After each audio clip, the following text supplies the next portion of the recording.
Yesterday. Well, similar to what we did on the call. Yeah. Yeah. Wonderful.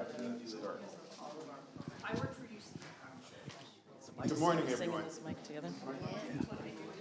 Well, welcome to the second day of the International Cultural of Remembrance Symposium. My name is Dr. Earl Mawat, and I am the Vice President of Education at One Pulse Foundation. One Pulse Foundation, it emerged after the June 12, 2016 Pulse nightclub incident. And the charge is to build a museum that opens minds, a memorial that opens hearts. We have an education program that opens eyes and scholarship programs that open doors. Today's the second day, and if you're just joining for the first time today, we had some really interesting conversations on cultural remembrance that really showed how things that happened in the past really affect contemporary society today. And that's such an important thing to understand. We have our collaborating partners, representatives from Cultural Vistas here today, International Coalition of Sites of Conscience, and also the Holocaust Memorial and Education Center on board today as well. So without any further ado, let's get the day started. And we're going to start with the opening panel discussion where we have representatives from 9/11 Memorial Museum, the Holocaust Memorial Resource and Education Center, Oklahoma City National Memorial, and One Pulse Foundation. So without any further ado, I will pass the mic over to Ed Linenthal.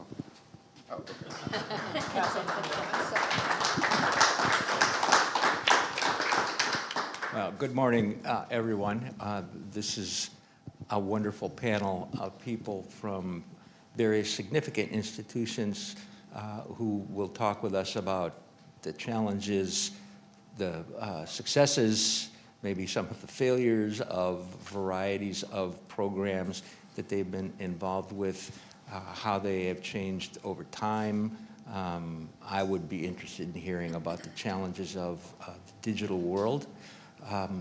So I'm going to let them introduce themselves as they think with all of us about these challenges. So Jan, since you're sitting next to me, we're going to start with you. Good morning, everybody. I'm Jan Ramirez. I'm the Chief Curator, Executive Vice President of Collections at the 9/11 Museum. I've been with the project from the beginning, which is early 2006.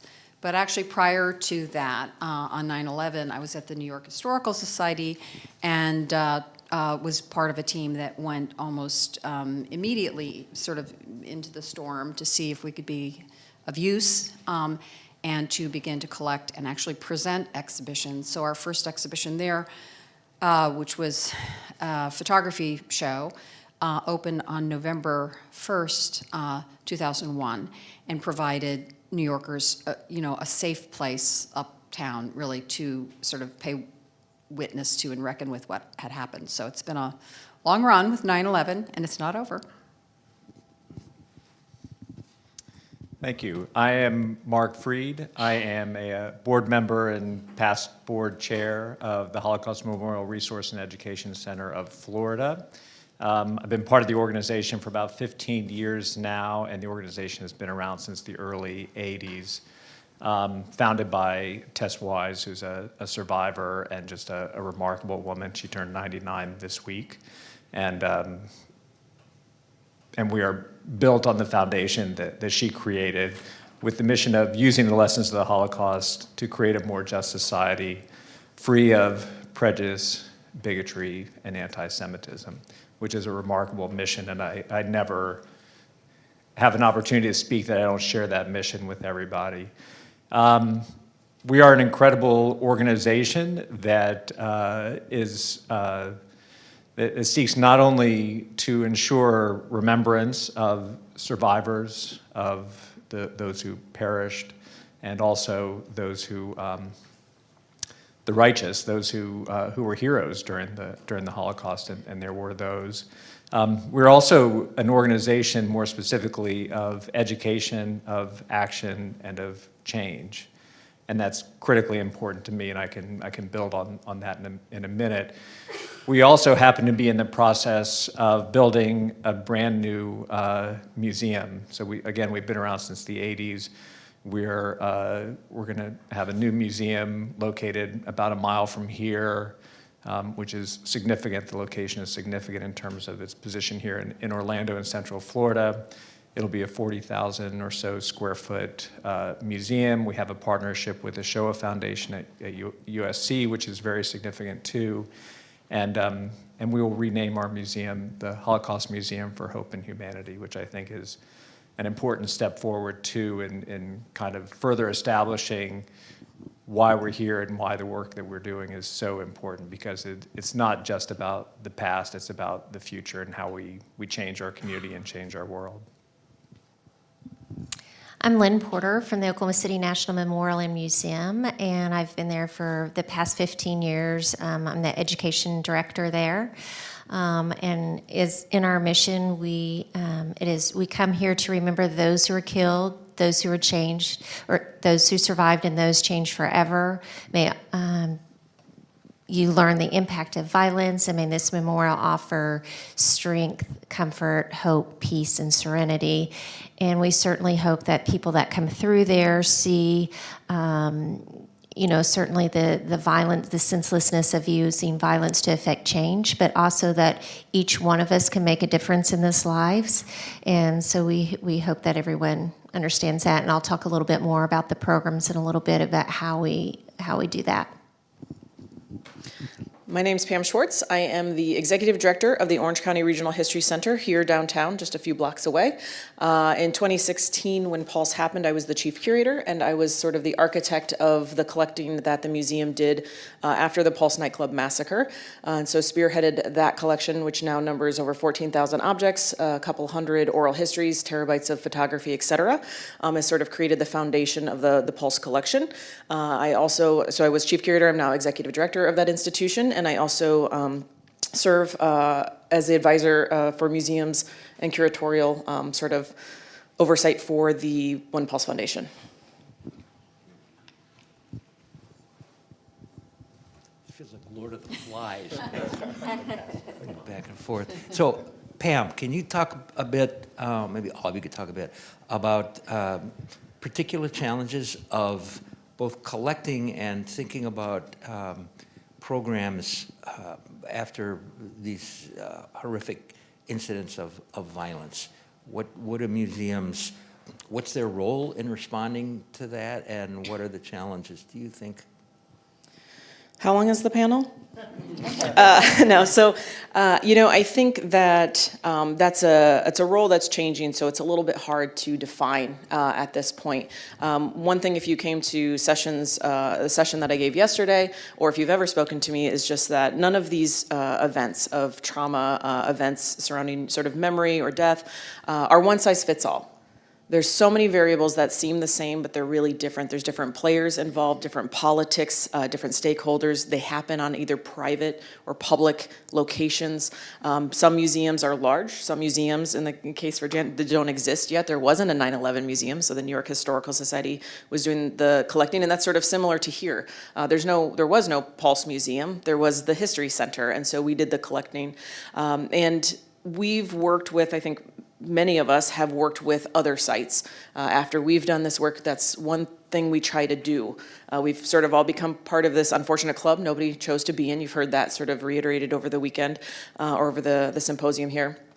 And we try to pay it forward, right? If there's something we can do with this terrible knowledge we now have, it is to help somebody make it a little bit easier. And so we work with other institutions, and that's just the first thing we sort of say, is that there are a lot of challenges to this work, and I can't foresee what your challenges are going to be because I don't know your community. I don't know your political players. I don't know your governance structure, your resources, your funding. I don't even know the size of your storage space or who you have on your staff that might be both able or willing to do the type of work that we do. So I think that there are a ton of challenges, and when a museum is going into the decision of should we or should we not do work after some sort of urgent, an urgent response or contemporary collecting initiative after some sort of event that happens in the community.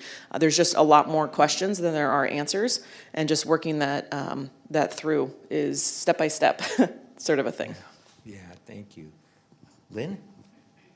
Yeah, I think just to build upon that is just making sure those institutions know that we are there for the long haul. It's not just there the moment that it happens. Of course, we want to be there and offer the support and the immediacy after the event, but also there's going to be questions along the way, and hopefully they can learn from mistakes that we've made and lessons that we've learned.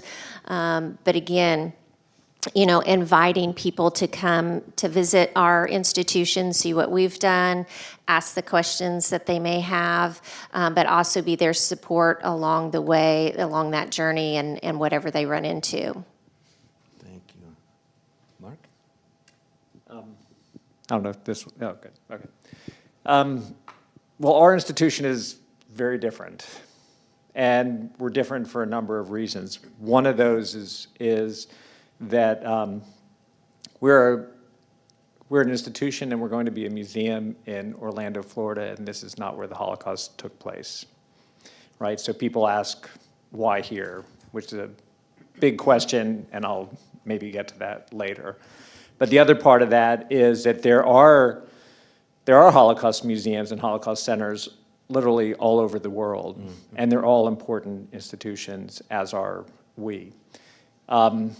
The other part of that is that we are commemorating an event that took place now nearly 80 years ago, and our survivors, who have been our main spokespeople and an important part of how we educate the public, in a few years we will not have survivors anymore, and that's tragic, and that changes the way that we tell our story. So there are a lot of things that we deal with that are different than what other museums and organizations deal with.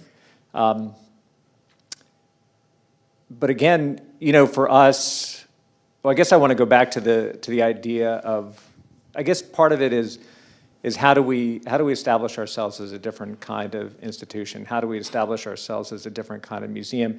And one of those, very importantly, is that we do focus on hope, and we do focus on humanity, and we do focus on connecting the lessons of the Holocaust to other tragedies that happen in our society currently and around the world, and we really are trying to affect change.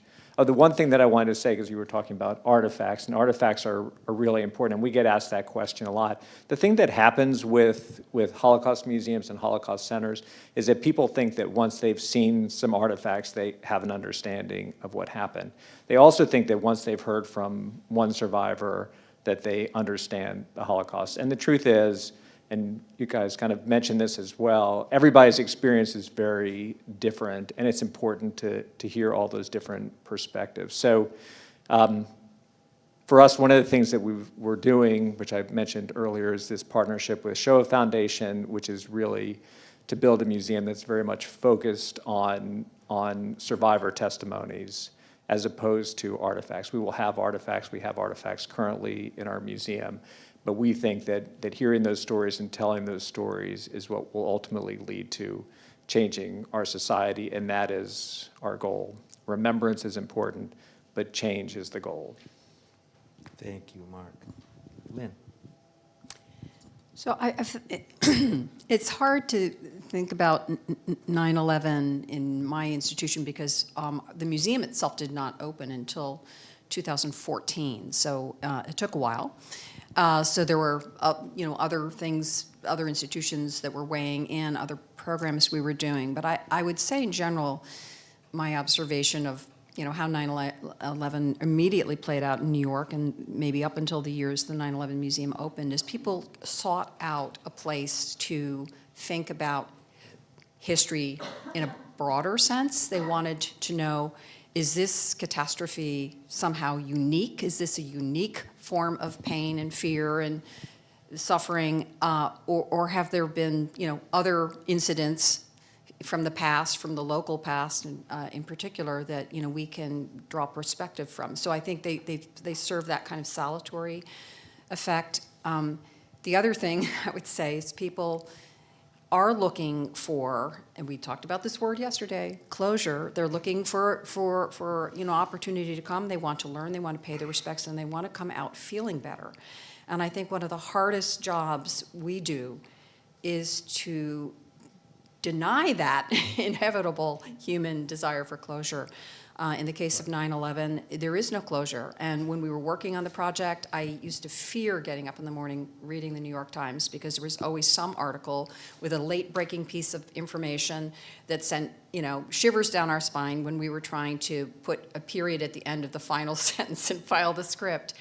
And, you know, we've come, since the museum has opened, we have seen this phenomenal second wave of killing, 9/11 still killing, the health-related deaths, which now exceed the deaths on 9/11. We have seen a war on terror that ended in a way no one might have wanted, you know, that cost $8 trillion, 900,000 lives.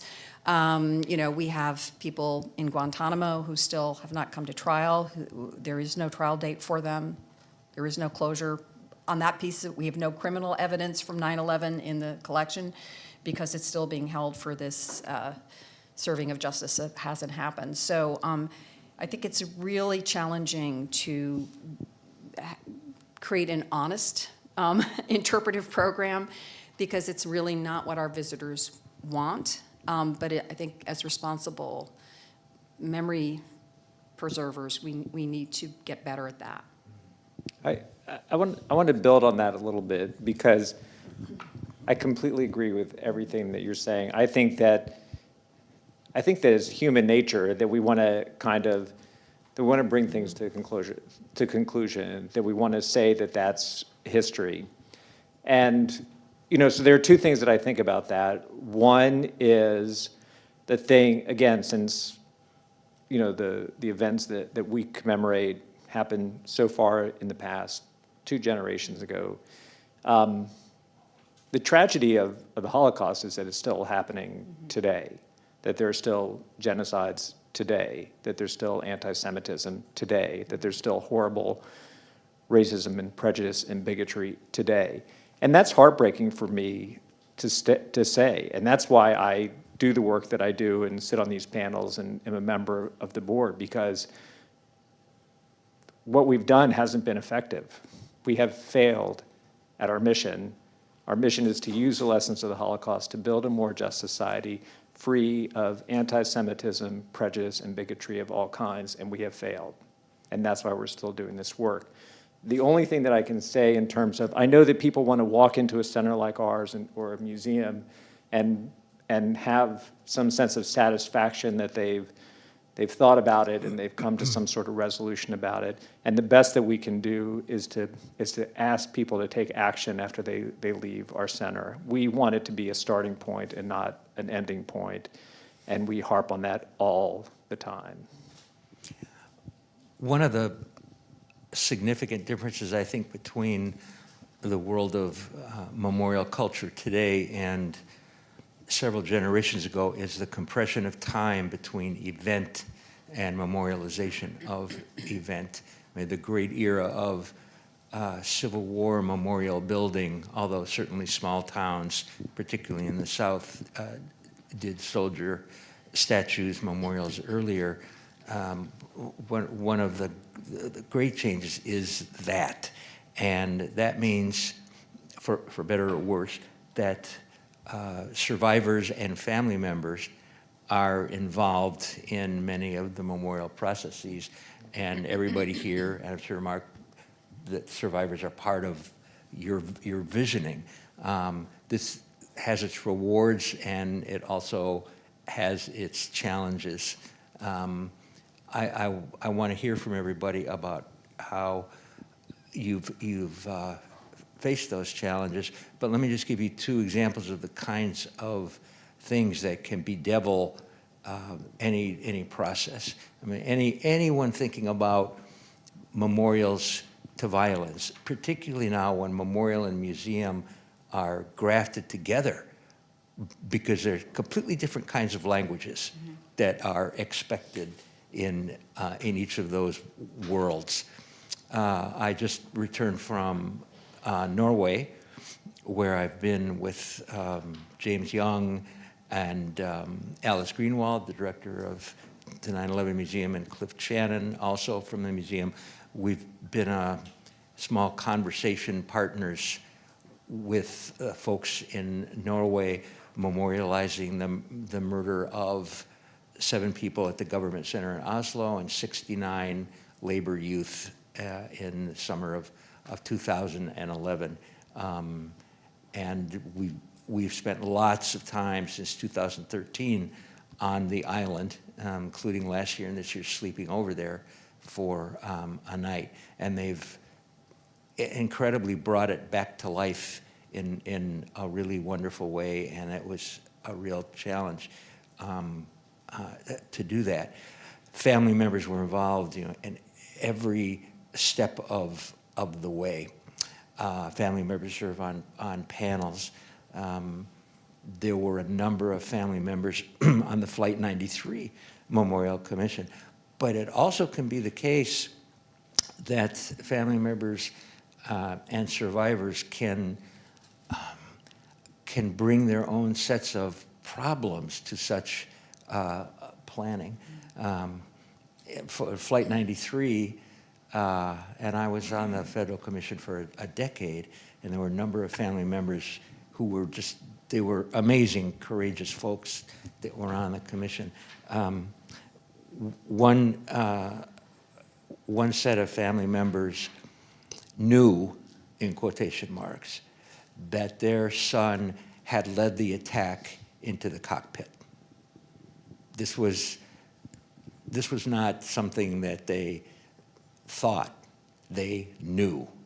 Now, of course, historically, they didn't know, because the tapes aren't at all clear about that. The plane was going 550 miles an hour, upside down. There are all kinds of whistles and buzzers and everything going off. Now, think of that as an issue for how you're going to tell the story, right? When you have a mother and father, and part of their memorial duty, they believe, to their murdered son is to have it stated in the historical record, in the interpretive programs that we had to plan, that their son was at the front. How would you deal with that? At the Holocaust Museum, out of respect for survivors for whom the museum is a sacred place, an eternal insurance policy that the Holocaust happened in the face of deniers. Survivors didn't want a sacred place to be tainted or infected by the presence of the evil of the Nazis. So at the beginning, outside of a kind of top 10 list of Hitler and Goebbels and Goering and all of that, there was no examples of the SS, others doing their work. So what you had, out of respect for family members and survivors, were Jews and others leading themselves to their own death. That's not the story of the Holocaust. So in this case, the late Sheikha Weinberg, the director, prized the historical voice over a commemorative voice that gave succor to family members. I mean, these are the kinds of issues that are problematic in everything from interpretive programs to the order of the names that go on walls to the hierarchies of groups and how they're represented. So it's sort of a long-winded way of introducing. Can we go down and talk a bit about the particular kinds of challenges working with family members produces now? Yeah. Oh, boy. You have 4 hours. I have 4 hours, not nearly enough. No, I mean, of course, 9/11 produced, with 2,983 victims, a cohort of family members, immediate family members, around 10,000. There were 90 nationalities, so not all remotely lived in the United States. In a way, thankfully, you know, with the museum project, memorial project coming on board a few years later, a lot of that frontline work had to have been done by the Office of Chief Medical Examiner, by various consulates that were arranging for body parts to be released, grieving relatives to come. I mean, there was and the city of New York did really quite an astounding job. But when we started the 9/11 Museum, we said, yes, we had a scholarly team, museum professionals, exhibition designers, and developers who were part of the team. But the most important thing was to hear from our stakeholders. So who are our stakeholders, and how are we going to engage them? And we ended up moderating a program called the Conversation Series. It ran for about 4 years. There were 90 people invited to be on that panel, and they represented a combination of, you know, the constituencies from family members to survivors, to Lower Manhattan residents, to affected businesses, to first responders, to investigators. And the fascinating thing, giving it 3 or 4 years, is it took at least 3 years for this group to learn to listen to each other.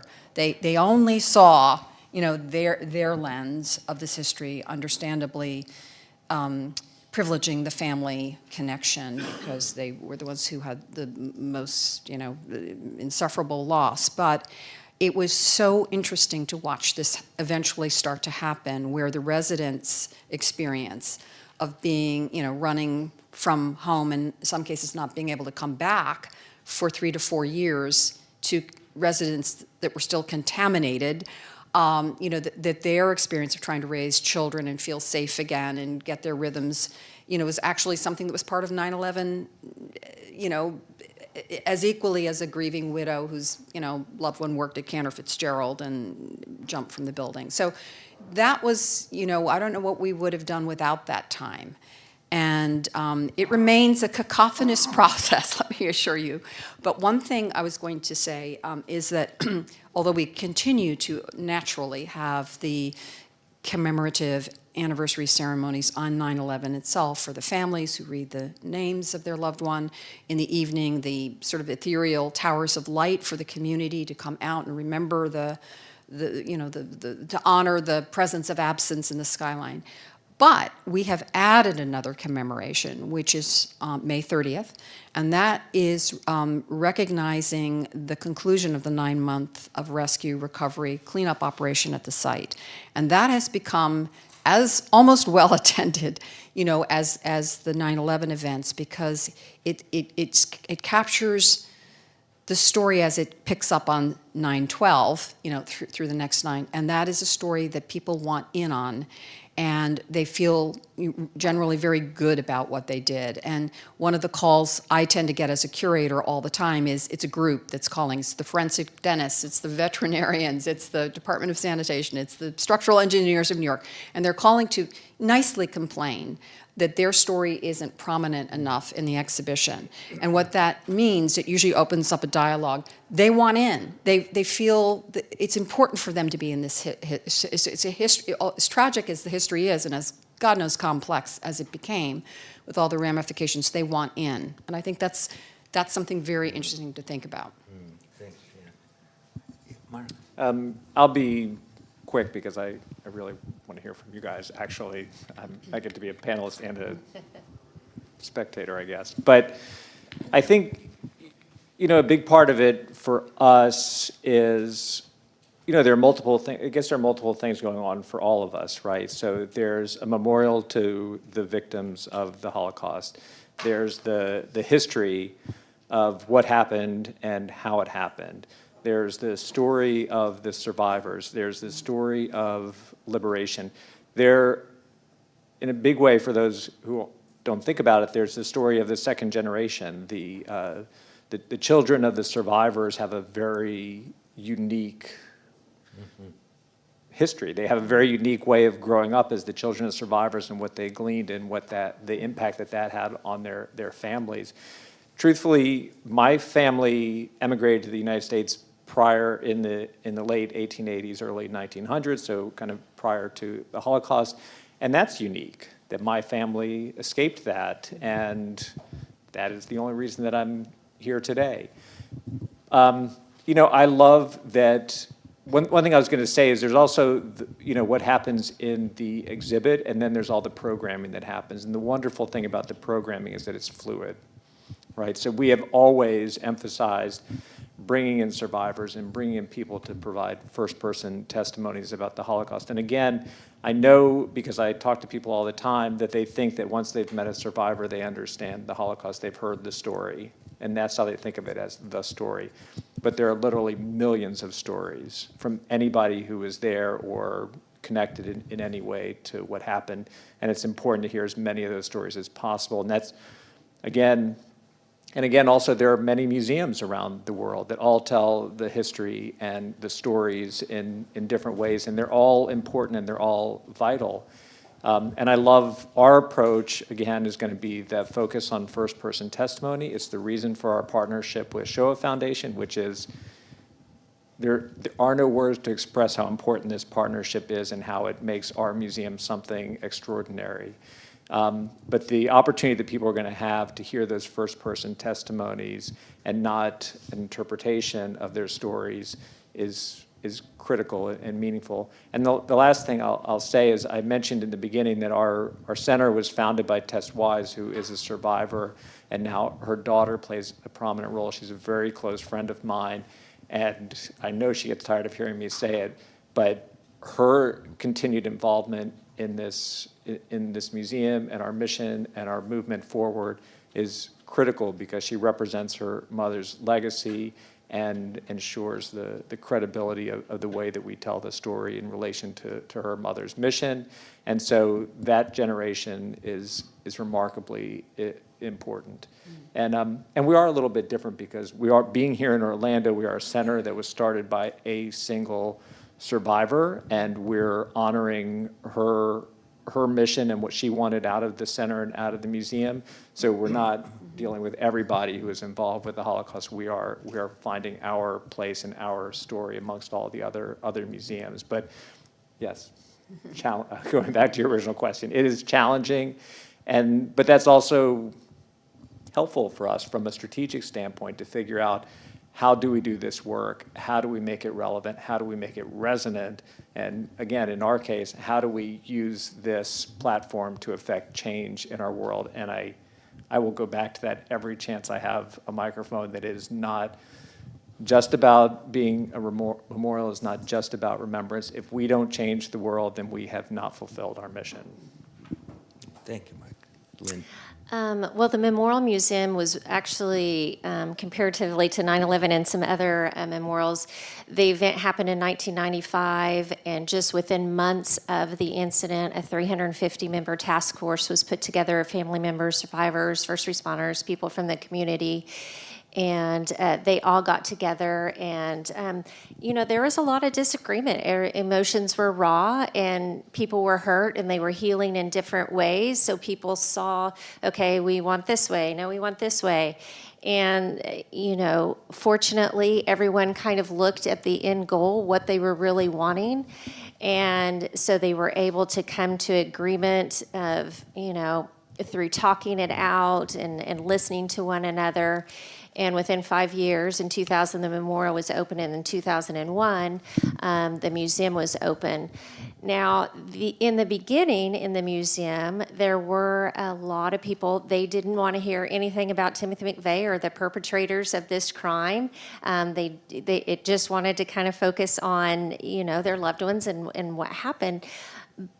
But as the years progressed, that was an important part of the story. What happened? What was this extremist movement, this domestic terrorism? And it was important, and people were asking about that. And so later on, we were able to kind of add to the story, make some changes in the museum. We have a conscience committee that is comprised of the family members, survivors, first responders. Everything that we do at the museum is run through them. So it is discussed. There are people that still come up, we get phone calls from family members or survivors that are like, why are you doing this? You shouldn't be doing that. But again, I think the most important thing is to listen to those individuals. They just want their voice to be heard, and letting them know, we understand what you're feeling.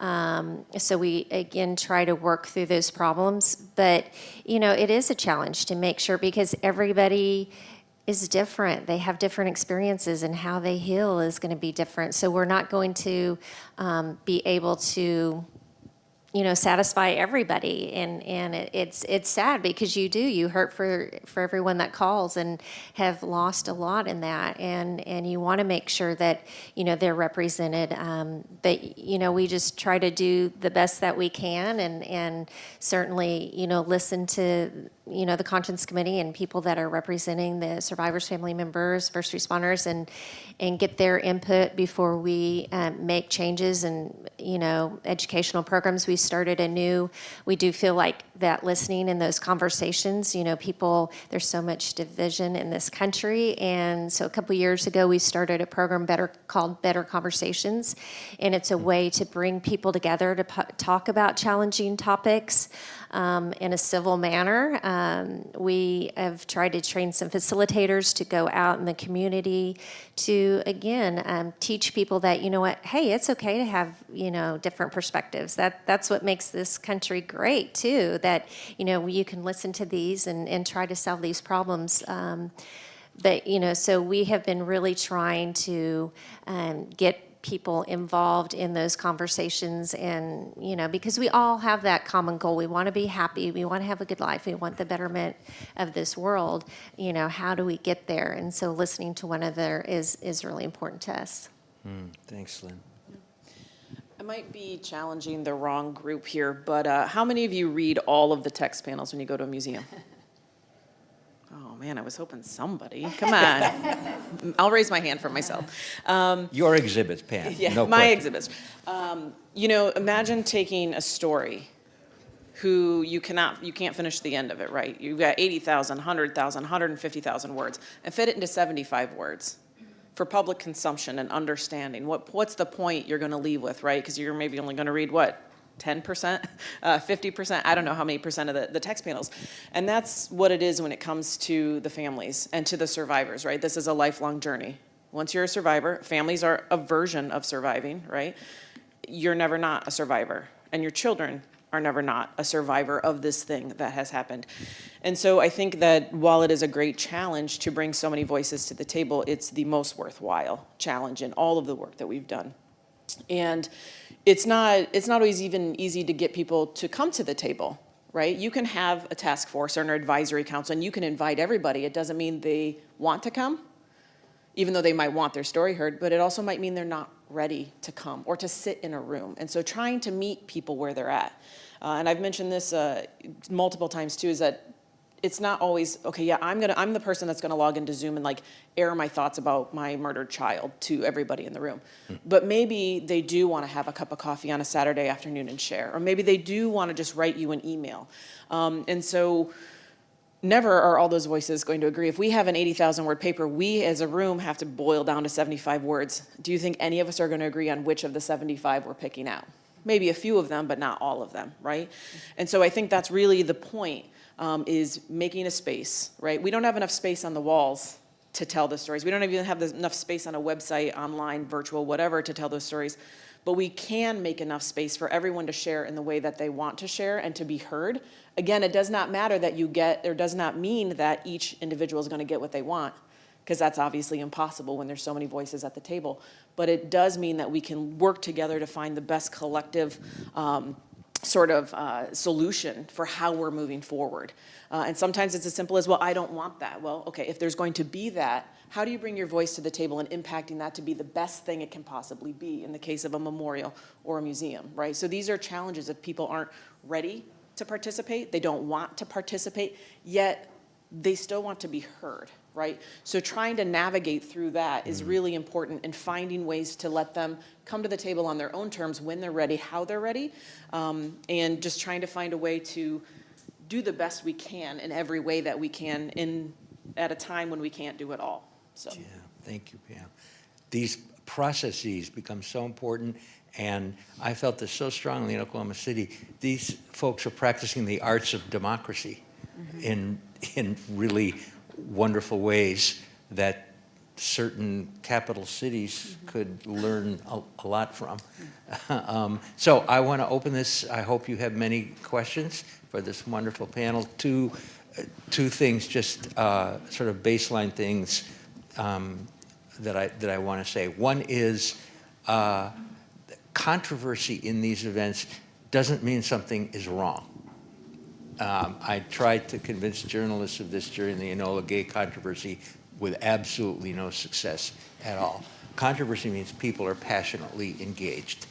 I mean, if all of us were members of a memorial committee to a memorial that we didn't care about, it would be incredibly easy to do, wouldn't it? Where should it go? I don't care. What should it look like? I'm too busy to, yeah. But, you know, when you care about it, then the stakes are really different, aren't they? What was it? It was one of the, I'm getting old. It's just horrible to get. Great, Ed. I'm 99 now. So, yeah, Got some time. yeah. So let's open it.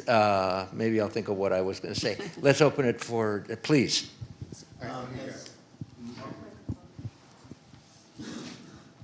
As Mark said, that part of the problem is that they've not accomplished the goal and the world hasn't changed. So in most of these kinds of situations, the majority of people who participate or come or go or become members are self-selectors. In fact, almost all of them are self-selectors.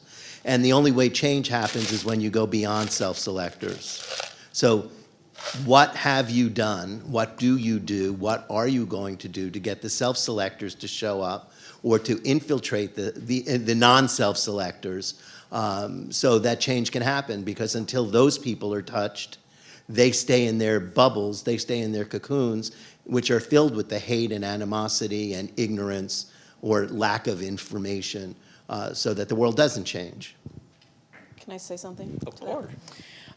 I think I'm speaking for museums in terms of, like, that's been my whole life. I've been in museums for 20 years, and I've been in my museum for 6. And I think the best absolute work that our museum does is outside of our walls and not by us.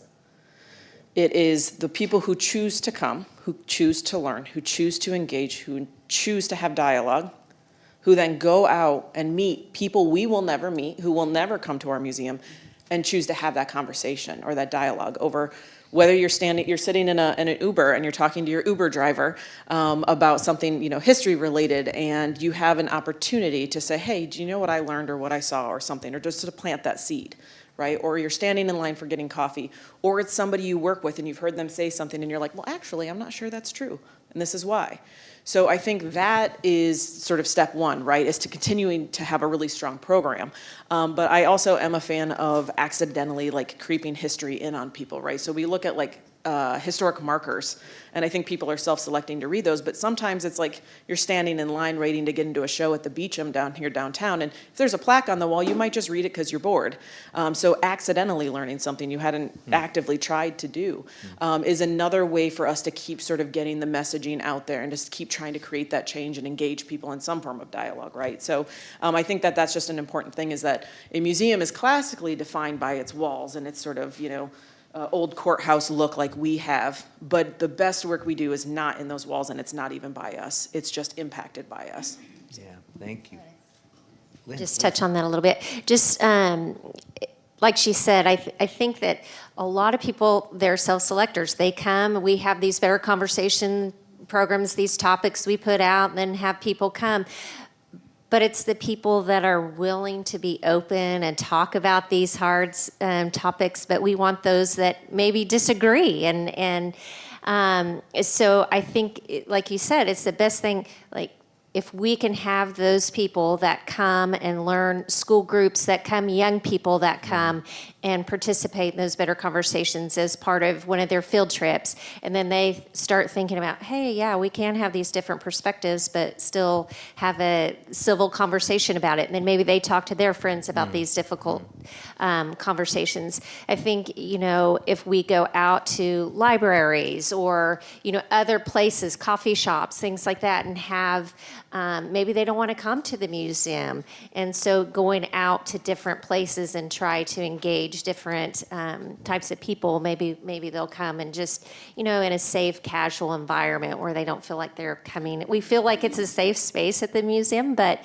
again, some people, it might be a sad place and they think, oh, I don't want to go to that memorial museum, but they'll meet in a coffee shop or somewhere else. So I think, you know, taking it out of the museum and different places might be helpful for us. Yeah. I'd like to talk about that in two specific ways. One is specifically about Pulse and One Pulse. Pulse forced Orlando to consider what our values truly are and what we stand for, totally independent of a memorial, a museum, or anything. It is so omnipresent in our community and has been from the day that it happened, that we talk about our values of this community, which are values I think that existed, I think that have always existed, but now that we talk about them in relation to what happened, the tragedy at Pulse. And horrific as the tragedy was, as much as with everything I am, I wish that it had never happened. It has changed our community, or at least brought a conversation to the forefront of our community, which at least there's that. So yes, people will self-select whether to actually go to the memorial, whether to actually go to the museum once it's open, or to go to the history museum. But it is a conversation that happens in our community all the time and has for quite some time now. So it's not just what happens, to your point, it's not just what happens inside the walls. And then I'll tell you something very specific, which is for us, we take programming into the schools. The students don't get to choose whether we show up or not. We show up and we teach them things, and we have programming around bullying, and we have programming that are part of English classes, and we have programming that's part of history classes. And yeah, those students and those teachers and those administrators and their parents may never choose to come to our center, may never choose to come to the new museum, but we are doing our best to reach them anyway. All right, thank you so much. We do have 3 more questions, so we'll start. This one is for Mark. I was just curious. You talk about change and affecting change, and somehow that you have not accomplished that. I was just curious. Will you or are you addressing the similarities, ironies in my mind, between the Jewish people, their experience in Eastern Europe, and what is happening in Palestine?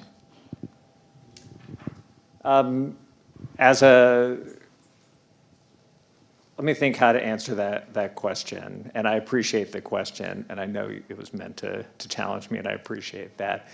You know, we do stay out of kind of the politics around Israel, although we get asked about that quite a bit. We are very vocal when it comes to issues around immigration and displaced people, and it's challenging, is the best I can tell you. And that is an issue that comes up regularly at board meetings and regularly within our organization in terms of how we should address things like that. And there's no easy answer for it. I appreciate the question, but there's no easy answer for that. Thank you, Mark. We have another question. Good morning. 2-part question. First one is, how diverse are your boards? That's one. Are the members of the community who are affected by the museums that you erect, are they a part of the table? Are they a part of the board? Are they a part of the decision making? That's the first question. Second question is for Mark. I'm going to challenge you again. Given the history of Hitler's regime and how they also went to Africa and created camps and murdered millions of people. Is that being, or will it be, addressed in the new Museum of Humanity? And are you telling a broader story about the Holocaust and involving all of us in it? Yes. I'll answer that question very quickly.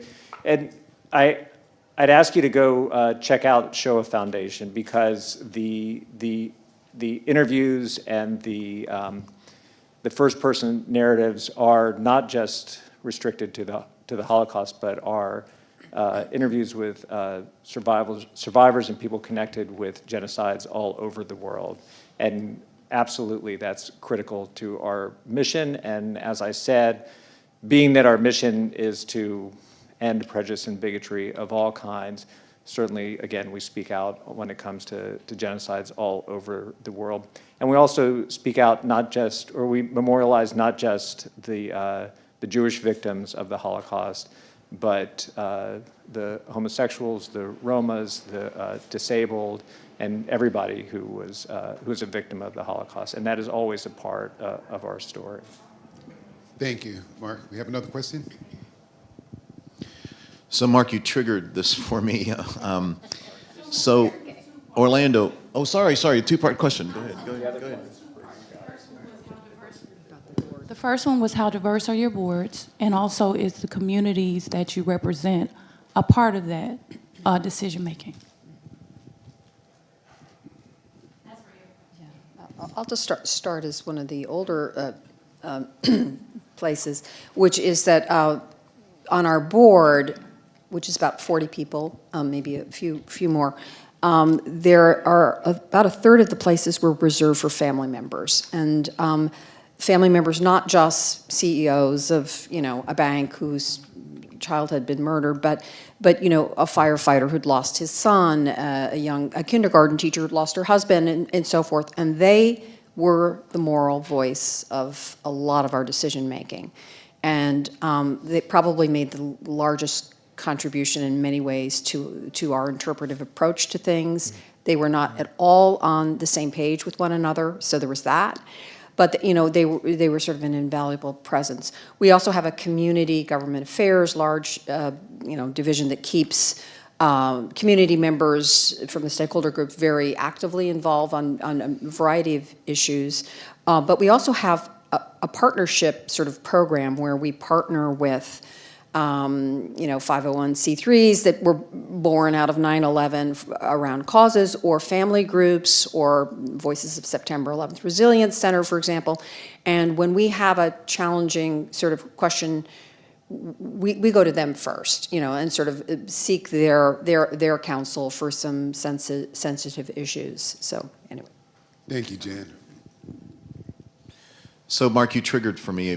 First of all, my hometown is Orlando, but I live in Chicago for work purposes. And I remember being in my kitchen in 2016 when this horrible thing happened. And I have to tell you, from a cheap seat from very far away, I was so proud of the city and how it did use this horrible thing to change. And I continue to be really proud of it.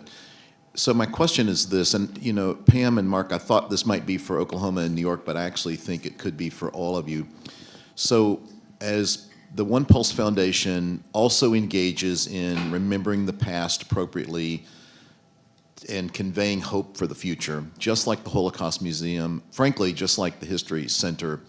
At some point, Orlando's going to have to face the realities of 2 more venues that we need traffic in, we need participation in, we need funding in, because we can't do any of that engagement that we talked about, and we can't convey hope for the future if we don't have participation and funding, et cetera. So how do we think about that, either outsiders to Orlando or maybe insiders who've already thought about this? How are we going to think about that going forward and causing ourselves to cooperate enough so that all of them are viable and none of them sort of are spread thinner because something else is down the street, so to speak? I think that's a real thing we have to face and get a handle on.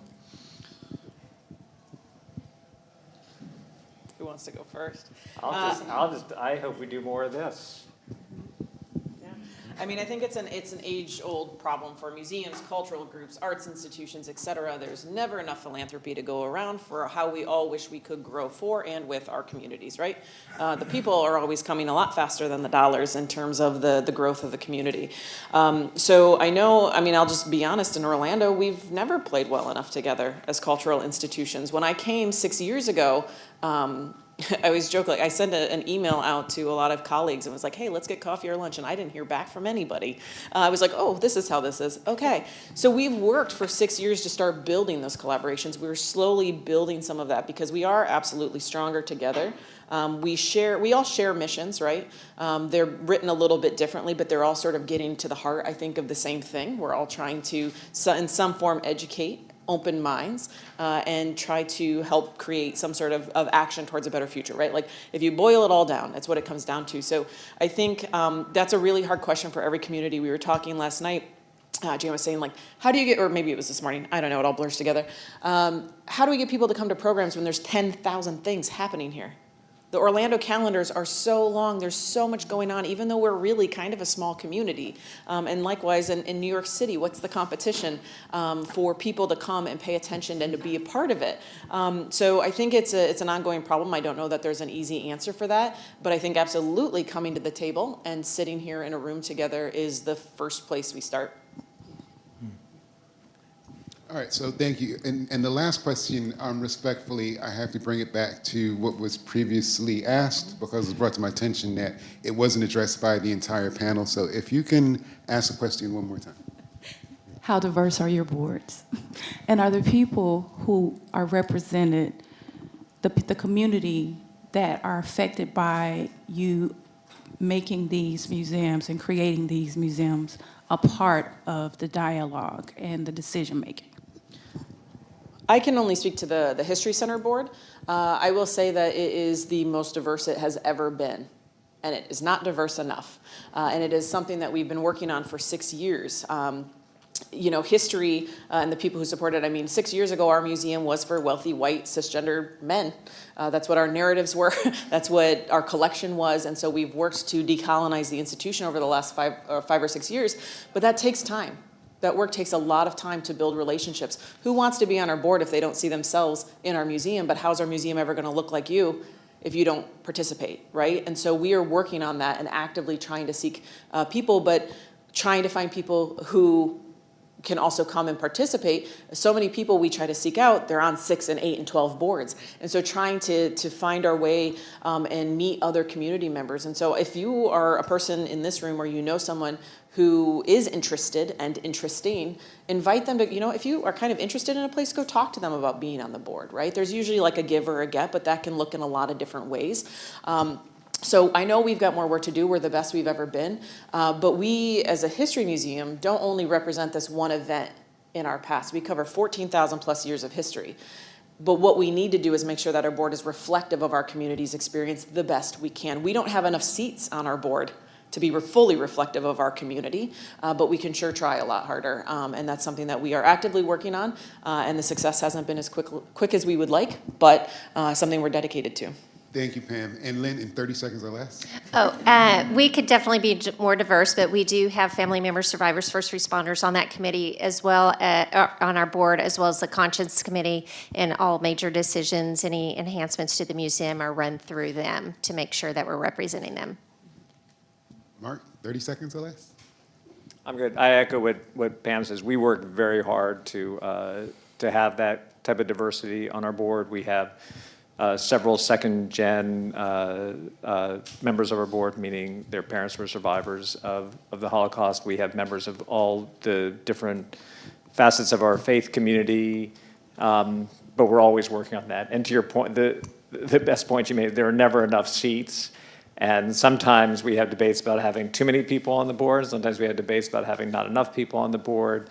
It's a challenge. I'm proud of the work that we do and the effort that we make, and we're always looking to improve. Thank you. Finally, Jan. Oh, she was sounded okay. Thank you all. Listen, this was a phenomenal.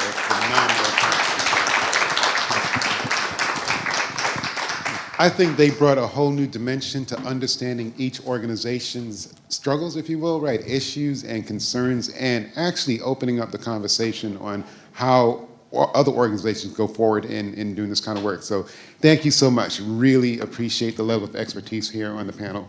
So we are going to go forward to session 1, and that is controlling the narrative. So we will see you in those breakout sessions. Thank you.